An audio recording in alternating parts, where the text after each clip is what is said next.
Good evening, and welcome back to Starsector. This is the good Dr. Bleak, and today we'll be picking up where we left off. Now, for anyone who doesn't remember the details of last episode, we went out into the fringes chasing down a bounty on a Ludic Pather. Killed them too, got a good 50,000 credits for our trouble.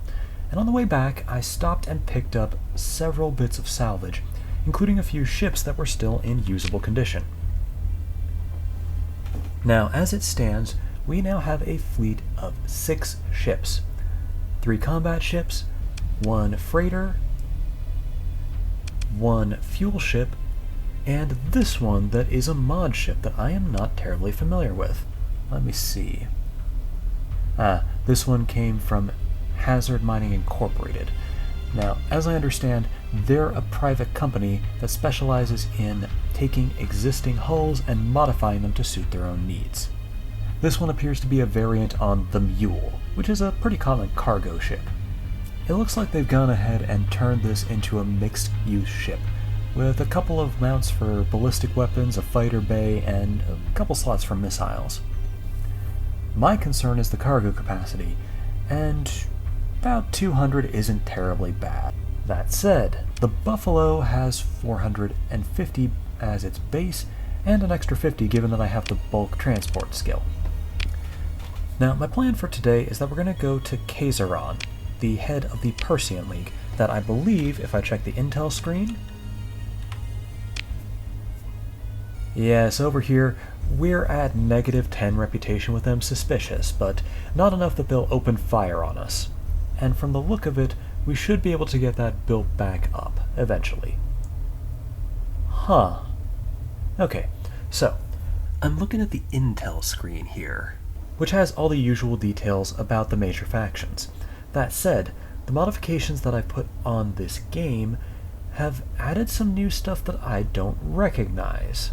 Now, looking at this, the Persean League still has its usual description. After everything fell apart, the Persean League formed to counter another major faction. The members of the League don't agree on all issues, domestic and otherwise, but they generally hold a policy of coming together to oppose another major faction. The mods I have installed in the game seem to have added a couple new commodities that are illegal in the Persean League. Nanite mass? Okay.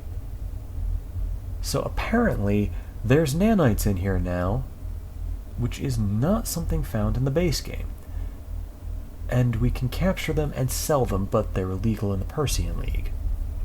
And red water. Distilled organic mass on Samuel. Oh, it's hallucinogenic.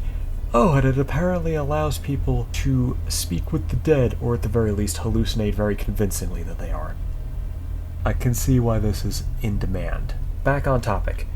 One of the only things that I did not sell at the end of last episode for a profit was metals. My reasoning is, I want to go to Nexerelin anyway, simply because I want to see if I can get any jobs there, set up good relations with the Persean League. I expect that I'm probably not going to end up having good relations with everyone. A lot of people are inherently hostile to each other. Also, this is not a great place to sell them since Kulan, one of the best places to buy metals, is also in this system. So anywhere away from here is going to offer me better prices. Let's see. That being the case, I'm going to go over to the map, and I'm going to switch from system map that shows me the local area over to the sector map. Now, Nexerelin is a base game planet. It's in the Thule system, and I've been allied with the Persean League plenty of times in past playthroughs, so I know my way around this part at least. I'm going to set the engines to sustained burn, which will double our cruising speed at the cost of maneuverability, but given we're mostly going to be flying in straight lines, shouldn't be an issue. And once again into hyperspace. Alright, and here we are at Nexerelin. Now, Nexerelin being the seat of the Persean League's power does make it a very populous and very powerful world. We're allowed to dock despite our slightly less than stellar reputation, which is good. I'm going to go ahead and sell all that metal. Now, on there you can see the orange text that says there's a local deficit. That means that there isn't enough to supply the local industries here. I can sell up to 4,000 units at a higher than average price, 38 bucks a pop here. Not awful, not great, but for raw metals, about the best we're going to do. That gives us 192,000 credits to play with, so let's see what we can do. First off, over here, bottom left, I currently don't have enough crew to keep my ships properly staffed. The number on the right is how many I need, the number on the left is how many I have. We're not off by too much, but enough that it's having an impact on my ability to run my own ships. Let's just pick up an extra... We'll go with 150 crewmates. Crew are not that expensive. I would hazard a guess that we're paying them the signing bonus for signing on, and then they get regular pay through the monthly expenses. We'll fill up our fuel tanks as usual, and at the moment, I do want a little more in the way of supplies. 500 should be good to start with. Now, you might notice we're using 13 supplies every day. That seems like a lot, but I'm going to go over to the fleet screen real quick. Some of that is coming from repairs being done, and bringing our ships back up to full combat readiness. As a result, in a day or two, that's going to go down. Speaking of, while we're dealing with the fleet, I am also going to go to the refit screen. This is where the magic happens. While docked at a space station, we can go ahead and refit our ships with weapons and equipment from cargo or from the local market. Now, we did pick up some new ships, so we need to go ahead and take care of those first. Buffalo-class freighter has exactly one weapon slot, a small energy turret, mainly to help it shoot down anything coming at it. This one's also been damaged. It's got compromised storage and a degraded drive field, so slows us down and doesn't store as much as it could. The main thing I want here is expanded cargo holds. Expanded cargo holds increase the maximum cargo capacity on a ship, and it's a percentage factor, so the higher the starting cargo capacity, the more of a benefit you get. I'm also going to add auxiliary fuel tanks. I don't expect this will help all that much, but it makes more sense to put this on a civilian ship than anything else. With that done, I'm going to click V and go to the autofit and spend free ordnance points. I'm doing that because, realistically speaking, I don't need to kit this thing out all that much. It's a civilian ship, we're using it to haul cargo. It doesn't need weapons, it doesn't need fancy mods. I just need the adjustments that make it better at hauling things. We're going to do much the same with the Dram-class light tanker. The Dram-class is a bit better armed, a slot for 2 ballistic weapons and 1 missile hardpoint, but again, it's a civilian ship, we're using it to haul stuff. We don't realistically need that. So, auxiliary fuel tanks, expanded cargo hold. And then, autofit, spend free points. Realistically speaking, I don't even have to spend the free points, I just don't like having the ordnance points left notifier up there. Now, that brings us to the dromedary. I believe that's actually named after a type of camel. Let's see what we got here. So this has a unique efficiency mod that makes it very low cost. Supply cost is reduced by 50%. It's built in, we can't remove it. It's got surveying equipment. Now that is useful. I didn't know that was going to be on here. Surveying equipment is going to make it cheaper to survey planets, reducing the amount of supplies we need to use, along with the amount of heavy equipment we need. Given currently I'm running an exploration fleet, that is a good deal. But let's look at the problems. Okay, compromised hull. The hull has taken major and irreparable damage. Means that hull integrity is reduced by 30%. The way hull and armor work in Starsector, armor is on top. Then when it gets chewed away, hull is what takes the damage. But it's also location-based. The armor can be completely gone on the front, and if you take a hit on the back, the armor on the back will absorb it. That's not great, but we really aren't in a position to be all that choosy right now, and this ship is actually very useful in a number of other ways, so I'm going to go ahead and ignore that. Damaged weapon mounts. So the weapons here turn 25% slower and recoil is increased by 30%. Another entirely livable problem under these particular circumstances. Degraded engines. Okay. Top speed is down by 15%, as is maneuverability. Okay, now all of that is a problem. This ship is not going to perform all that great in combat. It's not going to be awful from the look of it, but not where we want it to be. In particular, when this ship has big angles for its main guns. The missile holler points, they point forward and expand outward from there, but these medium ballistic turret mounts have 180-degree vision. That means either the ship is going to have to turn, or they're going to have to turn, or both, to be able to hit anything. It could be a problem, but with the survey and the efficiency bonus, I think this ship is worth keeping and not selling like I was originally planning to. Autofit. Given I'm not terribly familiar with this ship, I'm going to go ahead and see about autofitting it. Autofits come built in with most ships. Gives me a baseline to work with to get a feel for how they operate, and then I can go from there and vary up the loadout a bit. Yep, heavy autocannons, anti-shield ones, range is 800, damage 100 times 3. So, that is a good starting point. That breaks shields. These also break shields. Limited ammunition. Okay. And piranha bombers. Oh, I like these. So, the way piranha bombers work, they fly in, they vomit up gobs of explosives that just fly by inertia in whatever direction the bomber was going at the time. Nice and straightforward. Now, that seems like a fairly good starting point for a combat survey ship. It's not going to be the best, but it's a starting point. And there will come a point where we can get rid of that permanent damage to the ship. Now, going down to the bar.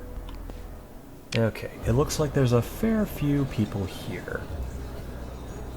Now, Karazhan is a major world for the Persean League, so there's people from all over here, and League members don't get along on much besides screw the hegemony. Concerned woman looking at a tripod, tough-looking woman in powered armor, intimidating anyone who comes too close, and a high-ranking officer who sends one of his lackeys to come have a talk with me. Let's see. Now, I know what a fair number of these things are going to do.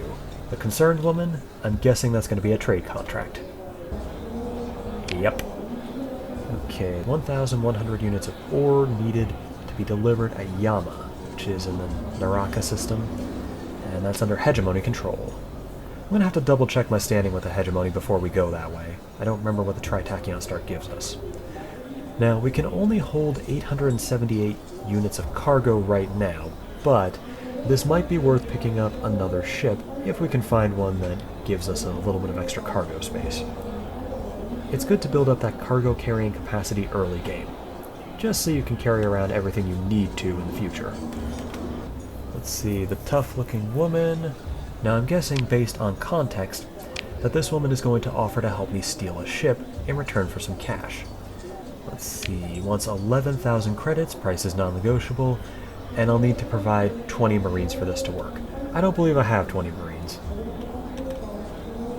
Yep, and she's offering to help me steal a Sunder-class ship. The Sunder isn't too bad, but I find that under the AI's hands it tends to be a bit easily taken out. Gonna decline that for now. And the person sent over by the uniformed officer.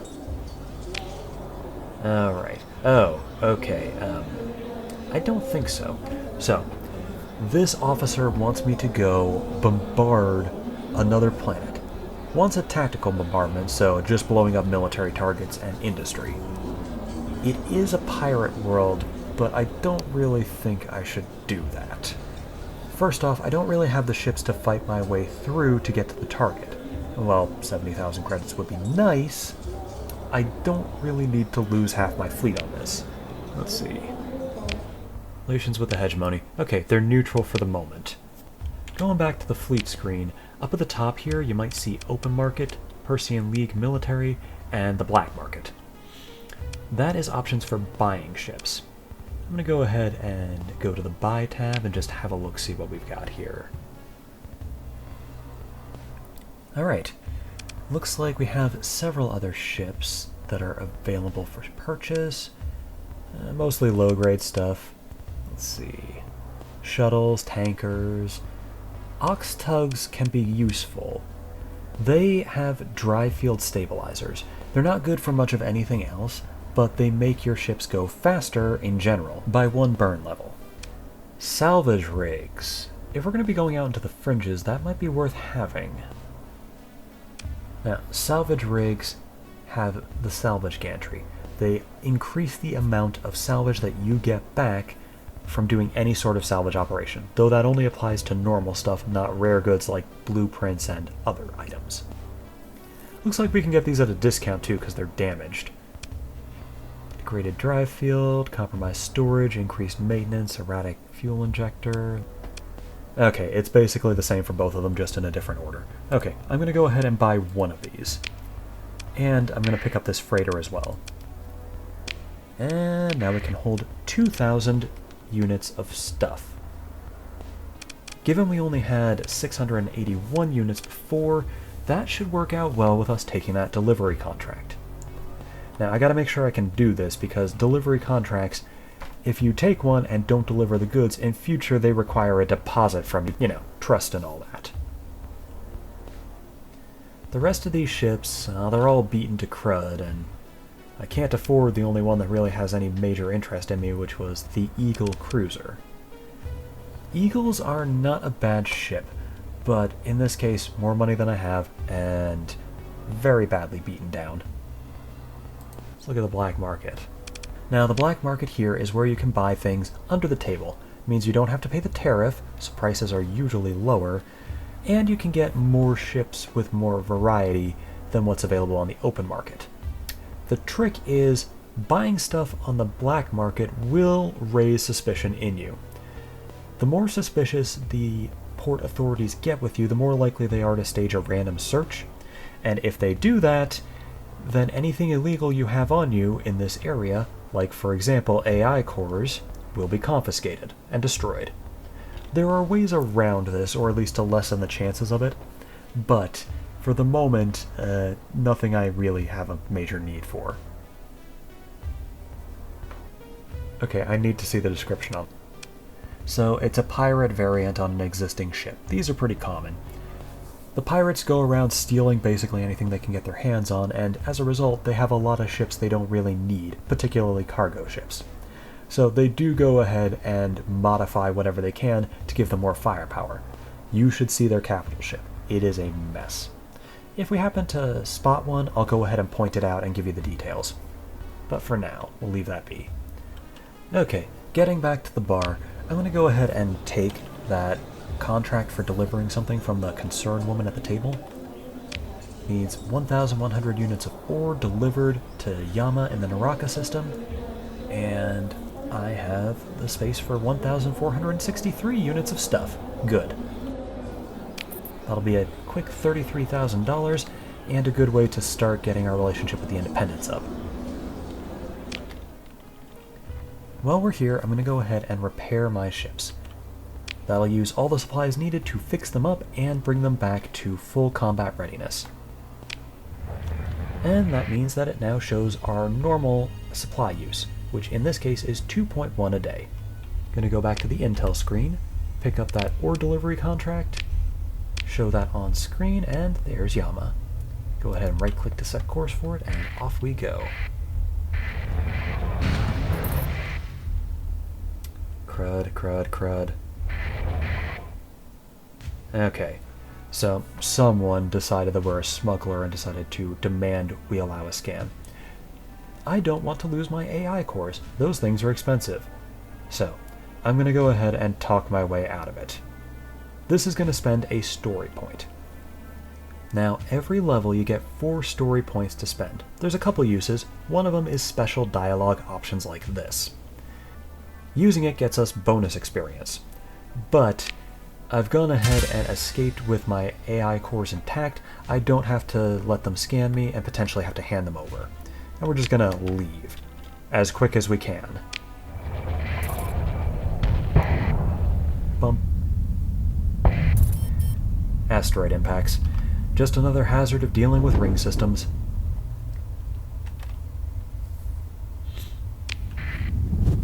Now, as we head over there, I should probably explain the deal with the Hegemony and the Persean League. Now, when everything fell apart, the remains of the military in this area formed the Hegemony. They claim that they are a continuation of the domain of man, the same power that used to be in charge of everything. They claim that everyone is under their jurisdiction and they have martial law powers, indefinitely, until they get a hold of the domain of man and get contact restored. The Persean League said, "Yeah, no, that's not how martial law works, screw you," and left. The Persean League formed out of all the worlds that rejected hegemony rule and wanted to actively oppose them rather than just passively refusing to acknowledge them or maintaining a veneer of independence. The hegemony opposes the Persean League on principle. The way the hegemony says it, they are the only legitimate power in the sector and everyone else is illegitimate. The Persean League disagrees. This naturally leaves them at odds. Now, the Persean League is big enough that the hegemony can't just go in, put boots on the ground, and claim everything. They have enough people, enough ships, and enough weapons to actively resist if the hegemony were to try anything. That in mind, the hegemony uses political pressure and sanctions to give the Persean League a hard time. So, the two of them are at odds, but they also have to play relatively nice with each other since a major war between them would be a loss to both of them. In the event of a fight, both of them have more to lose than they have to gain. Go figure. Alright, and we have arrived in the system. Now, the hegemony is a heavily militaristic power. They're built out of the remains of the domain of man's military assets that were in the sector when things fell apart. As a direct result, they have a lot of power in terms of weaponry and a lot of military-grade hardware. Let's see. Now, Yama itself was relatively untouched by the collapse, but it was also relatively untouched by investment before the collapse. So it's incredibly stable, but there's also not terribly much going on here. It did get bombarded during the first AI wars, but fine place for people with modest ambitions who don't need a whole lot of stuff to be comfortable. Barren planet, but comfortable as far as barren planets go. Drop off all that ore and make an immediate 35,000 credits, and our relationship with the Independents just went up by 4. So that's still neutral, but a couple hundred of those and we'll be in their good books. As usual, go down to the bar. Oh, interesting. There's a yellow option here. That one denotes that there's something very specific going on. Unique, rather than the usual take a contract, buy a ship sort of stuff. Looks like a man in an academic uniform, surrounded by successful-looking ship officers. Let's see what that's about. Oh, someone who knows my reputation. Alright, calls me over, says, "Don't look so surprised, you've got a fascinating reputation," to, shall we say, movers and shakers the sector over. Huh. So I'm well known. Weird. Haven't really done a lot. So he dismisses the other officers when I join him. This is news about Galactia Academy. They've got a new leader. The Galactia Academy is an independent organization, but it's an independent organization that has a lot of ties to different groups, in particular the Hegemony. The Hegemony claims authority over them and lets them do their research, but maintains oversight. So, in short, they keep them from doing the sort of illegal shit that Tritachyon does. So they've got a new chief executive. Since I already know what provost means, I'm just going to go ahead and go, oh, they have a new chief executive? So, having some idea how the academy works makes me look intelligent. Good. Looks like Provost Calicor got himself into some trouble, and the academy has new leadership. I'm guessing that's going to give me an opportunity to get in with the new provost. Raise a glass and show my support for the new provost.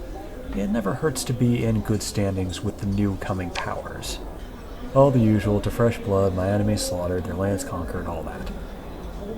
So I have an invite from someone with a position of power. That's interesting and potentially very dangerous. She has a vision for the future. Visions for the future can be all sorts of things. Now, he's off to go have a round of drinks with other friends. I wonder if he tells everyone that story, that they're special and the Provost wants to meet them. And there's a spacer drinking his sorrows away. Let's have a look. Oh, this guy's in a rough place. He's drinking away his sorrows because whatever business venture he was in has failed, and he no longer has need of his ship. Mule, good condition, erratic fuel injector, faulty autonomous systems. Much as I would like to help the guy out, I don't really have need of a mule right now. And let's head out. Next stop is going to be Galactia Academy, to have a look at what they want and turn in that data core for money. Alright, arriving in Galactia, we're going to go ahead and scan the gas giant here. One of the rare halls of learning still up today that's open to everybody. Stark white hall of the Academy Station crawls past in a slow, magnificent rotation. Ivory Taurus looms before you. I can't help but think that that might be a play on Ivory Towers. Now, Galactia Academy is a rare institution that's trying to get things up and moving again as far as technological development is concerned outside of Tritachyon. And Tritachyon is mostly concerned with stuff they can make money off of. Galactia Academy, meanwhile, gets its money from endowments. People who are rich and powerful paying to let their kids come here to get a full education, the likes of which the sector doesn't have a lot of anymore. Let's see. Now, looks like the junior academy agent who came to the landing site wants to know if I'm an alumni, if I'm looking to set up a scholarship, or what's going on. We'll ask about returning the data core first. Okay, so whatever Calicor got up to, apparently it's got everyone nervous. He went pale as soon as I said the name. Hegemony ComSec is involved. Alright, after a little bit of talking, we've finally got someone in a position of authority who can accept our request. Looks like Cornelius Ellick. Just an academian. Tell him my name and let him know that I am returning a data core for the Provost's reward. Of course. So, he's familiar with this has come up before. And apparently he thinks I have a secretary. Guy must not get out to space a lot. Okay. Now, Provost Calicor isn't in charge anymore. Whatever happened, let's see what that was. Okay, the Provost overstepped the bounds of his office. Apparently he did something the Hegemony didn't agree with, and they cracked down dramatically on everything. Oppression and tyranny in the halls of enlightenment, he says. Troops stomping down the corridors of our fine academy, can you believe it? Apparently he's pretty sore over the Hegemony coming down to enforce the law. Now, mere specialist in planetary sciences, some would say preeminent in my field, according to him at least. So he had nothing to do with Calicor's jump point experiments. Okay, so most of this is just Cornelius whining that the Provost never paid him any attention. Notice me, Provost Senpai. He's rambling. Let's bring him back around to the matter at hand. Let's discuss the reward. Okay, so apparently that particular account wasn't frozen by the Hegemony when they came in and took the place over briefly because of whatever Calicor did with the jump points. I would hazard a guess that messing with the jump points probably pretty dangerous, especially given those are absolutely needed in order for society to keep functioning. Send over the data core. Yep, quick 18,000 credits. Nice and easy. Now on to that meeting with the Provost. New Provost is very, very busy. New administration after unrest. This could take some time, days, weeks. And then his comm unit chimes and immediately tells him, no, let this guy through. I love the humor in this game sometimes. Very subtle. Still good though. Led through a secure access door, lift pod, wrapped by a diamond matrix. Lets me see the entire station as we're going up, which I would guess is the view roughly depicted on the photo.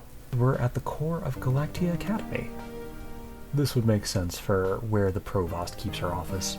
We've got guards keeping an eye on us, so there's that.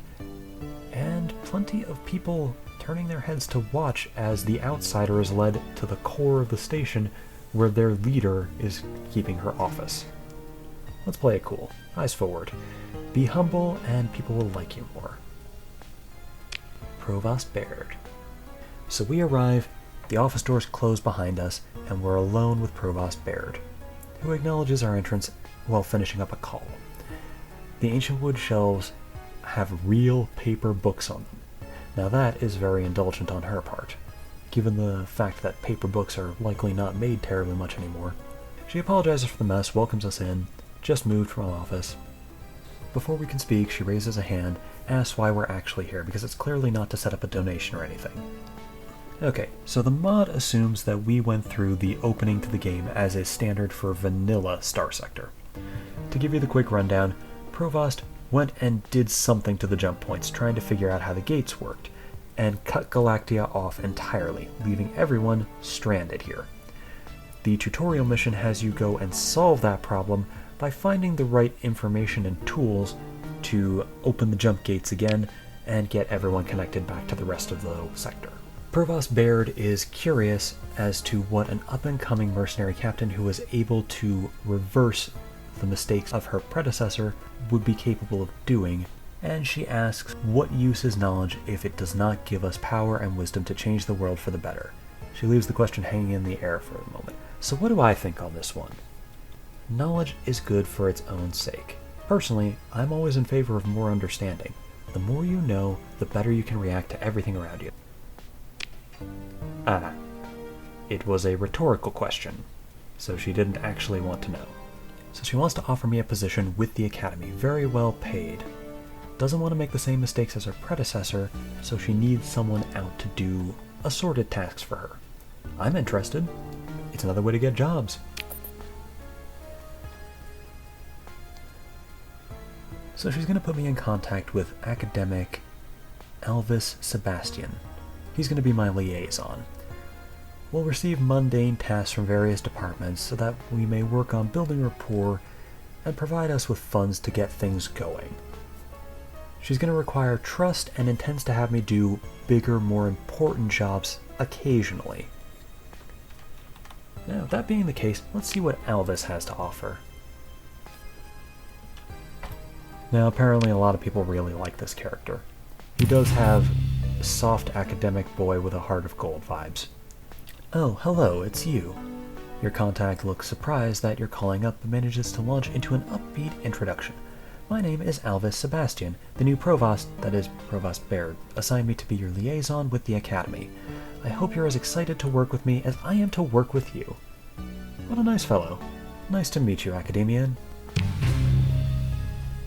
Right, yes, he seems nervous to be meeting a real-life space captain. You wonder idly how he even got this position. Well, personally, I don't. He looks to be a very capable person, though a very nervous one. Hey, nervous and capable often align. Different departments within Galactia Academy tell me what they need done, then I coordinate with freelancers like yourself to procure, the necessary services. Oh, and I run jobs by the finance office. We have to make sure you get paid. That's very important. Yeah. Yes, it is, Elvis. At any time there may be various jobs open to you, you just have to check with me, or sometimes there might be no jobs if they're all fulfilled. You read something on the tablet. But it looks like Provost Baird wants you to have first priority. She must like you. Ah, okay. So, Baird wants me specifically for some kind of job in the future. But she needs a veneer that I'm just a normal Academy gopher who does freelance work for them. Let's see what they got about jobs. Okay. VIP transport, student from a very influential family, requires transport to Skaith in the Valhalla system. Skaith is a Tritachyon world.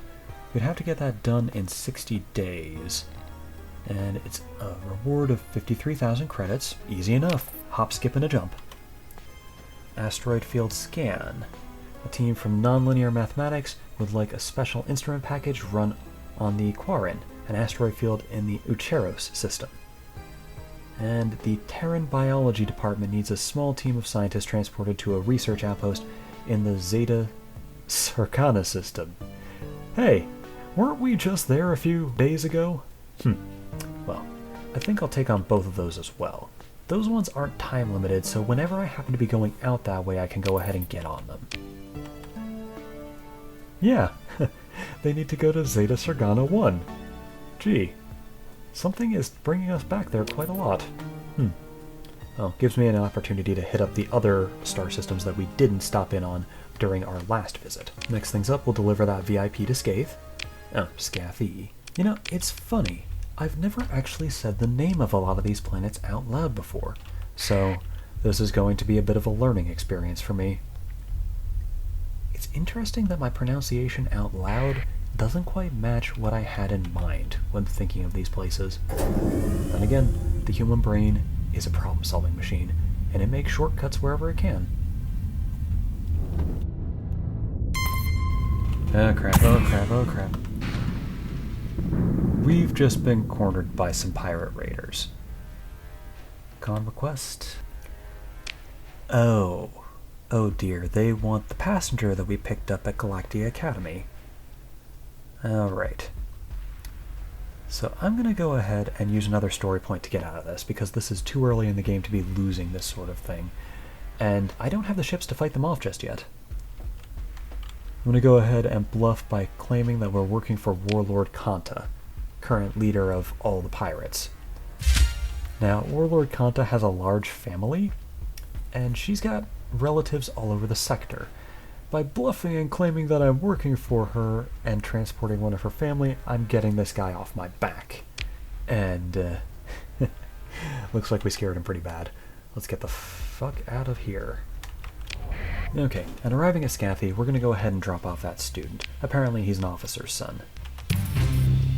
Traveling with you was the most terrifying experience of my life, and I hope never to return to space again. But I suppose I'll have to. If I do, I hope you're the captain on my next trip. Oh, well, that's very nice. Looks like reputation went up with a bunch of people. Sebastian, the Independence, of course, the officer whose kid we just brought in, and Tritachyon. That's what I love about Galactia Academy. Not only is the money good, but you can make a lot of friends by working with them. Let's go down to the bar. Let's see, we've got someone handing out underworld bounties and an academic with a tripod. Now, underworld bounties are usually on trade convoys, going out, blowing them up, stealing whatever they're carrying, which in turn would create shortages. You could do that to make a lot of money very quickly, but I don't think I'm going to. Let's flag down the academic and see what they want. Turns out to be a scientist, or maybe scientist in quotation marks, and they have a story for me. Oh, okay. So this person managed to track down an unrecovered stockpile of domain-era technology in one particular system. They have the data to pinpoint it and let us find it. But what they want in return for this information is the AI core hidden in the midst of the trove. That Lindsay gets to keep, and everything else is ours. Sure, I'll accept. So we now have the location of a technology cache somewhere out in the fringes. Okay, loaded up on fuel, I'm looking at the two tasks we were given by Galactia Academy. It looks like they're both in the same direction roughly, so we should be able to go out and handle them both. But this one that wants us to scan a celestial object, I notice there's a warning beacon. Warning beacons are left over from the last big AI war. There's a couple systems out there that still have rogue fleets of AI-run ships that will kill anything that gets close. As a direct result, it can be dangerous to go into any system that has a warning beacon. Now, it's not guaranteed that the warning beacon is accurate, and in this case, the danger level listed is low, so I think we can handle it. If we run into AI fleets, we can always run from them, or if they're small enough, potentially take them out. And the AI fleets have good technology, good equipment, and good salvage to be had. Let's see. So I'm going to go ahead and set course for the Ucharos star system. We'll do our planetary scan and see if there's anything worth salvaging, and then, assuming we have the space, we'll continue onward to the other objective. Alright, we've arrived in the Ucharos star system. Now we're going to have a look and see about doing that scan that Galactia Academy wanted. But first, there's quite a bit to see here from the look of it. Oh, plentiful volatiles. That's a good thing to earmark. Let me see. And we've got an orbital habitat. And some dormant drones. Okay. Now, opening up some cryosleeper pods. 176 crew. Not bad. And let's get to salvaging the orbital habitat.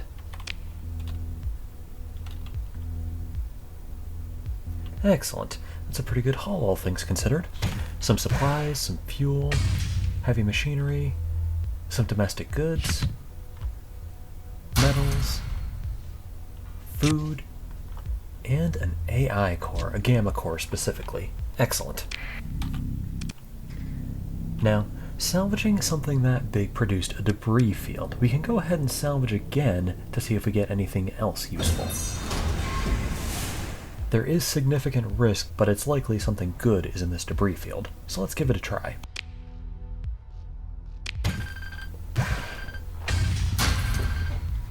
Alright, that's about what I expected. More supplies, more fuel, and more heavy machinery, and some metals.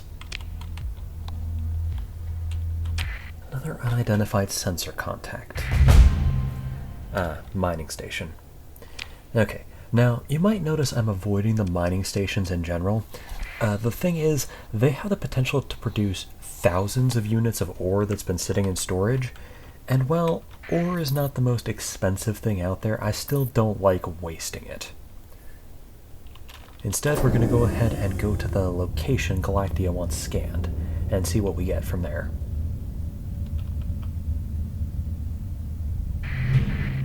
Alright. Nav Officer report, we're in the right location. This is where nonlinear mathematics wanted that sensor package run. Nice and straightforward, and we get our 57,000 credits. And there's a debris field nearby. We'll give that one a look too. Same as before, significant risk, but something of value here. Alright, same as before. Nice and easy. And we've got an inactive gate in this system. Good thing to keep in mind. Looks like more debris fields and more inactive drones. Still don't like that noise. Perform a survey on this one. Another barren world, ultra-rich regular ore deposits. Usually not good enough to be worth setting up a colony on for itself, but something to keep in mind. Yet more debris fields. Another barren planet. Nothing too noteworthy. And the last planet in the system is a toxic world with abundant and moderate ore deposits for each type. Again, nothing terribly noteworthy. Now that did fill us up pretty well, so I'm going to go ahead and head back to civilization. But I think I'm going to go ahead and bring us to the Diamond System, which is under the control of the Brighton Federation. Now, the Brighton Federation is a polity based out of refugees. Basically, a whole bunch of nomadic people trying to find somewhere safe to settle down, got pushed out of the core worlds entirely and ended up in a system just outside the core worlds.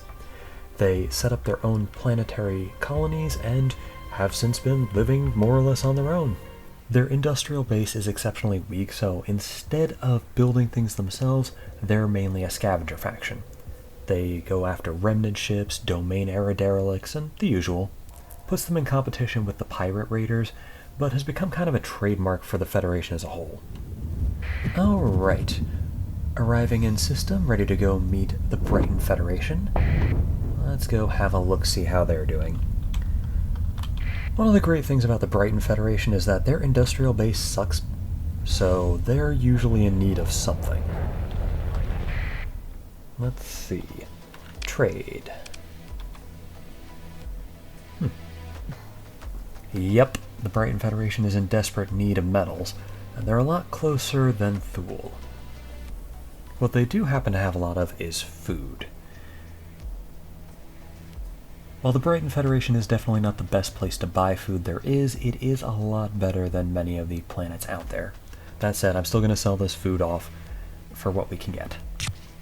The Brighton Federation has the dubious honor of being the second best place to sell most everything, depending on the week. Let's see.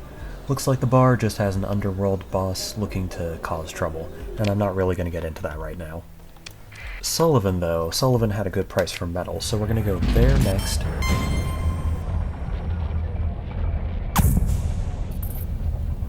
Now, you might also notice the monthly income thing that popped up on the left just now.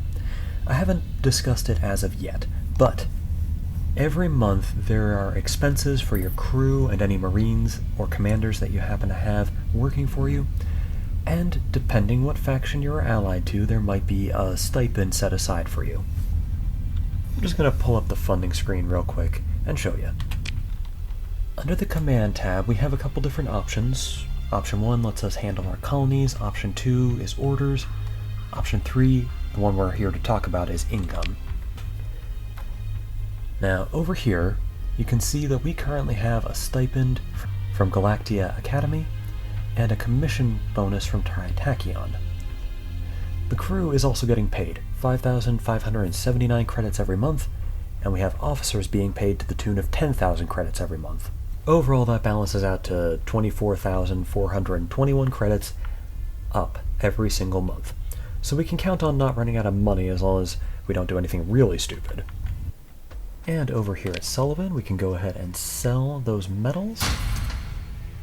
Decent price. About as good as we're going to get without traveling to Thule. And what do they have here? Okay, so they've got some blueprints for sale. Looks like augmented drive field and makeshift shield generator. I believe I can pick those up on my own in due time, so I'm going to leave those be. That said, since we are going out again, I'm going to go ahead and buy up some fuel. And I can offload those harvested organs here. I'm never going to get used to that noise. I've got stuff to do for Galactia Academy. I'm going to go ahead and set course for the Zeta Sargana system yet again. Huh. Ah, I see. So it looks like we weren't actually in the Zeta Sargana system before. I was mistaken. We were in the Alpha Sargana system. Still, it's very odd that we keep getting sent to this one constellation. I suppose chance and happenstance do occur sometimes. Oh, shoot. Looks like a Brighton patrol tried to get us over those organs that we sold, but they ain't quick enough. I'm not as concerned with upsetting the one system wonders like the Brighton Federation, especially since the Brighton Federation's entire thing is that they're a bunch of refugees who don't really have all that much political sway or power outside of their own system. Alright, now being that we're in hyperspace, I did promise you all story time. So here's the rundown on the deal with the Persean League and the Hegemony. Year 0 on the calendar the sector uses, when everything went wrong.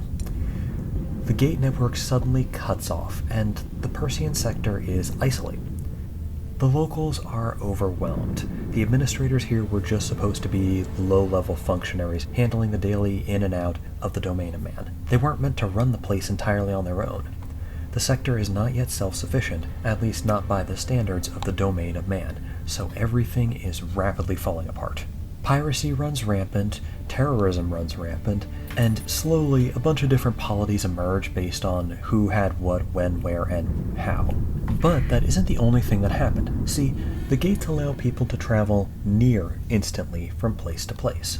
But they do still have to travel through space. The gates just make it very, very fast. Right as the gate network shut off, there was a group in transit. The 14th Battle Group of the Domain of Man, assigned to the Persean sector. Now, despite what the Hegemony would tell you, the 14th Battle Group was a punishment assignment. Officers who had disgraced themselves, who had fallen to mutiny, who had tried to switch sides and join rebels, all ended up in the 14th Battle Group if they weren't kicked out entirely. The 14th Battle Group was a bunch of foul-ups being put on a backwater sector as a punishment for their behavior. That being said, they arrived about 40 years out from the sector, dropping back into normal space in the abyss between Persean Arm and the Orion Arm. To deal with this, most of the 14th Battle Group put themselves in cryostasis, freezing themselves using jury-rigged equipment, while their ships automatically continued the flight on the path that they had been given all the way to the Persean sector. 40 years after they get stranded in the void, they arrive, a nearly full battle group from the domain of man, and for a bit they manage to establish a beachhead and gain control over a significant amount of the sector. After all, they're coming in fully armed and armored with the best equipment the domain could offer to a bunch of foul-ups, which was still better than everybody else. The 14th Battle Group establishes itself and claims to be a continuation of the domain of man with their authority and their policies, and immediately declares martial law. They eventually end up taking on the name Hegemony to describe themselves. This doesn't go over well with everyone in the sector. Yes, they're bringing stability, but they're also enforcing martial law at laser point, or gun point, or missile point. It pisses a lot of people off, especially those who are effectively independent now. 40 years go by, the hegemony gains ground slowly but steadily, taking in more and more worlds until they end up stuck. Everyone left is too independent to be absorbed, at least willingly. This culminates in the Maya Sura crisis. The Maya Sura star system is home to the planet Maranth. Maranth was among the most powerful and independent worlds at the time. The planet itself was undergoing terraforming when everything fell apart, but their terraforming equipment remained functional. The planet had 3 Astropolis stations in orbit, each with millions of residents. Well, somehow, the Ludic Path, deranged space terrorists that I mentioned, managed to take them on, and things got very bad. The Pathers took a fuel tanker, the largest in common use in the sector, the Prometheus class, and rammed it directly into the first of the Astropolis structures. While they couldn't destroy the structure outright, they did knock it off its course, and in the process bathed the entire structure in a massive amount of radiation as all that antimatter collided with normal matter and went up in a nuclear annihilation fireball. Anyone on board the station who didn't die immediately died of radiation poisoning shortly thereafter. It ended up becoming a structure known as Lost Astropolis, which is now a pirate haven. The whole place is still radioactive, but if you don't spend more than a few weeks there, you should be fine. The second Astropolis was taken over from the inside, and the thrusters meant to control its orbit, allowing it to adjust on the fly, started firing the wrong direction, forcing it downward toward the planet until the gravity well caught it, and the planet of Maranth was never the same afterward. Its terraforming hadn't been completed, but it was well on the way to being a paradise world when this happened. Now, more and more of the animal and plant life goes extinct every single year. The planet lies in ruins. It still has a population and is still somewhat noteworthy, but everyone remembers Maranth as a tragedy. The third Astropolis started to do the same thing as the second one, but the commander of the remaining Maya Sura military ordered his ships to open fire. They managed to destroy the Astropolis before it could crash into the planet, but in doing so, they broke its central reactor and the entire structure detonated, bathing the remaining fleet in more radiation. The debris went flying in all directions. Some of it did hit the planet, but not enough to cause major damage. But the bigger problem was the radiation that had poisoned almost everyone in the remaining Maya Sura fleet.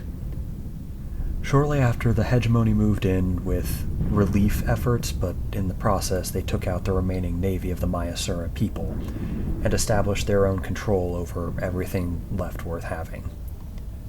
To this day, rumors persist that the hegemony deliberately allowed Pather terrorists access to information and resources that allowed them to do this. After all, how else would the Path have gotten domain-era control codes for the Astropolis structures? The hegemony has never admitted to anything. Shortly after that, the Persean League officially formed. All the major independent worlds that were not quite as powerful as Maya Sura, but on a similar level, they banded together, formed their own coalition specifically to oppose the hegemony. Persean League doesn't get along on a lot besides screw the hegemony, and with what they suspect the hegemony of having done, I can't really say I disagree with them. That ultimately caused the hegemony's expansion to finally sputter out. They couldn't take any more of the major core worlds, and all the minor ones just weren't worth having. The hegemony didn't want to take on the cleanup operations on irradiated, messed up planets barely clinging to life. And that's where things stand, at least at the start of any campaign through Starsector. Alright, and arriving at the Zeta Sorgana system. Let's see where they need to go. Alright. Looks like they're going over here to a barren world, so we'll go ahead and drop those scientists off and see if anything interesting happens. Okay. Ordered a scan of the coordinates provided by Academian Sebastian. No stable power source detected. Comms attempts to transmit the coded greeting, but there's no transponder response. Active sweep of the surface, and oh dear. It's not looking good for these guys. Looks like the outpost was hit by an orbital strike by someone with access to fairly heavy weapons. There's molten rock still at the bottom of the crater.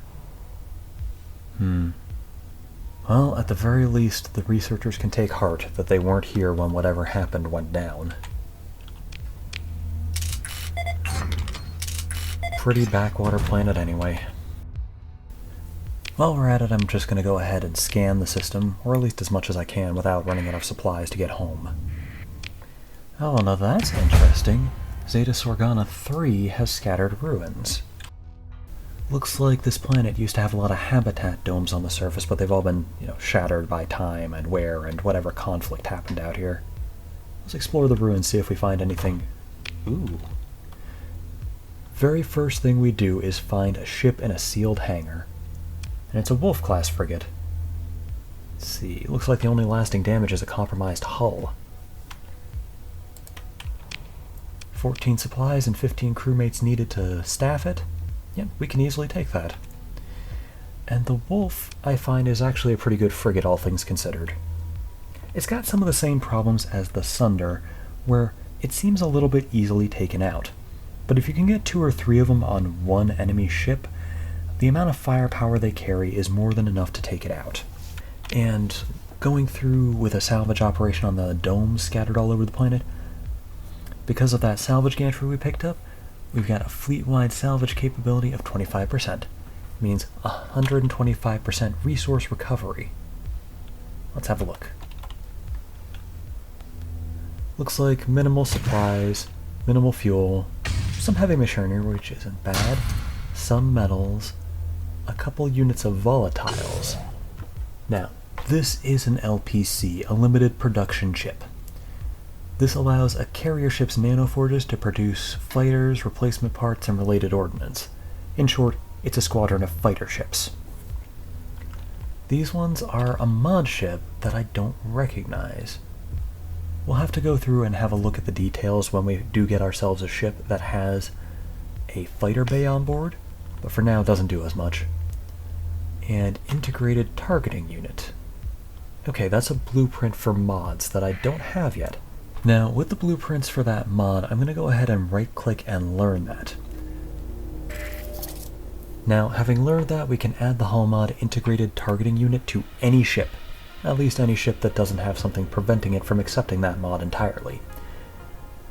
Mod specs and ship blueprints found out in the fringe are more beneficial to learn than to save for sale. Unless you've already learned them, of course, in which case you can go ahead and resell them to anyone but the pirates. Now you might be wondering, wait, the pirates won't charge you a tariff, why wouldn't you sell to them? Very simple. Any blueprints you give to the pirates, they will add to their roster of ships. This can range anywhere from mostly harmless to incredibly dangerous for everybody. Ships they can't properly arm aren't very dangerous. Ships they can properly arm can become a real pain in the butt. Now, while I'm at it, I decided to stop at Damaristar and Alpha Sorgana and just pick up anything we may have left behind. You know, those ships that the salvagers were hanging around, and that one planet we couldn't scan in Alpha Sorgana. Anything of note turns up, I'll go ahead and chime in with that. Otherwise, I'm going to go ahead and cut away, and we'll get back to you. Alright, we made it back to civilization, and particularly to the Hypercell system. going back to Coolan to sell off some stuff and pick up more supplies. See if our contact has any new information or jobs for us. Now, that being said, that will all have to wait until next time, as this recording has been going on for quite a bit. Hope you all have a lovely rest of your day. Feel free to tune in for the next one.